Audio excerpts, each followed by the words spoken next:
কোনো ট্যুরে গেলে বন্ধুত্ব হয়, আবার অফিস ও ইউনিভার্সিটিতে বন্ধুত্ব হয়। আমরা স্কুল কলেজের বন্ধুত্বের গল্প দেখি, তবে একটা গল্প দেখানো হয় না। আর সেই গল্প নিয়ে সবাইকে চমকে দিতেই এবার হাজির হচ্ছেন অভিনেত্রী তাসনিয়া ফারিন। এই পয়েন্টে আসলে এটা যাবে কেন রে? ছোটবেলার অভ্যাস। সুসময়ে অভিনেত্রী তাসনিয়া ফারিন গতকাল দিয়েছেন টলিউডে তার নতুন সিনেমা পাত্রী চায়ের চমক। এবার জানা গেল এ মাসেই মুক্তি পেতে যাচ্ছে অভিনেত্রীর ওয়েব ফিল্ম পুনর্মিলনে, যেখানে তিনি প্রথমবারের মতো জুটি বেঁধেছেন চিত্রনায়ক সিয়াম আহমেদের সঙ্গে। আগামী 21 সেপ্টেম্বর ওটিটি প্ল্যাটফর্ম চরকিতে আসছে মিজানুর রহমান আরিয়ান পরিচালিত এই ফিল্ম। পুনর্মিলনে প্রসঙ্গে এই নির্মাতা বলেছিলেন, কোনো ট্যুরে গেলে বন্ধুত্ব হয়, আবার অফিস ও ইউনিভার্সিটিতে বন্ধুত্ব হয়। আমরা স্কুল কলেজের বন্ধুত্বের গল্প দেখি, তবে একটা গল্প দেখানো হয় না, সেটা হলো কাজিনদের বন্ধুত্বের গল্প। এবার আমার গল্পটি কাজিনদের বন্ধুত্ব নিয়ে। আমাদের ফান, ফুর্তি ও পুনর্মিলনে সবাইকে নস্টালজিক ফিল দেবে।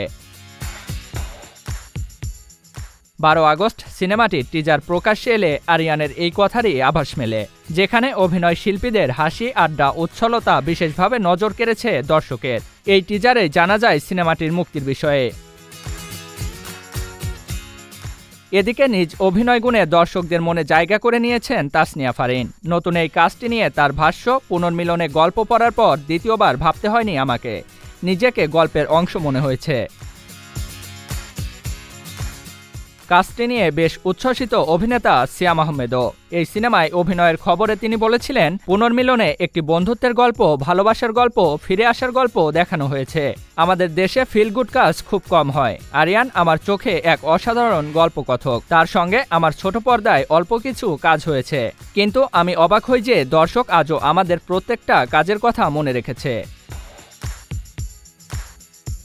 সিয়াম ফারিন ছাড়াও এর সিনেমায় অভিনয় করেছেন শাশ্বত দত্ত, নূর ইমরান মিঠু, তাজনুবা জাবিন, নবা তাহিয়া, দীপ্ত দে, জান্নাতুল ফেরদৌস সহ আরও অনেকেই।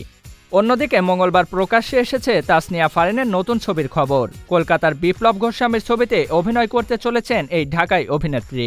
ছবির নাম পাত্রী চাই। এতে অভিনেত্রীর সঙ্গে জুটি বেঁধেছেন টলিউডের অর্জুন চক্রবর্তী। অন্যান্য চরিত্রে রয়েছেন সাব্যসাচী চক্রবর্তী ও মমতা শঙ্কর। জিয়াউল ইসলাম, এসটি এন্টারটেইনমেন্ট।